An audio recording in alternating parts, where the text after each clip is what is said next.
ভারতের বিশেষ অনুরোধে দুর্গাপুজো উপলক্ষে বাণিজ্য মন্ত্রণালয় ইলিশ রপ্তানির অনুমতি দিয়েছে বলে জানিয়েছেন মৎস্য ও প্রাণী সম্পদ মন্ত্রণালয়ের উপদেষ্টা ফরিদা আক্তার। রোববার সচিবালয়ে মৎস্য ও প্রাণী সম্পদ মন্ত্রণালয় এক সভায় সাংবাদিকদের প্রশ্নের জবাবে তিনি একথা জানান।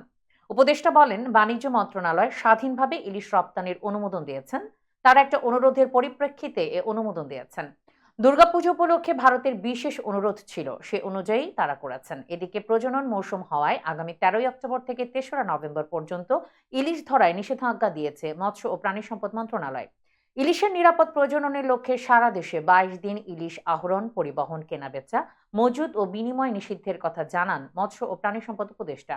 ভারতের সঙ্গে সম্পর্কের কিছুটা টানাপোড়েন তৈরি হবার মধ্যেই এবার পূজায় প্রতিবেশী দেশটিতে ইলিশ রপ্তানি বন্ধের ঘোষণা দিয়েছিলেন মৎস্য ও প্রাণী সম্পদ বিষয়ক উপদেষ্টা ফরিদ আক্তার। কিন্তু 1.5 মাসের মাথায় সেই সিদ্ধান্ত থেকে সরে এসেছে ডক্টর মোহাম্মদ ইউনূসের অন্তর্বর্তী সরকার। আসন্ন দুর্গাপুজো উপলক্ষে ভারতে ইলিশ মাছ রপ্তানির অনুমোদন দিয়েছে বাণিজ্য মন্ত্রণালয়।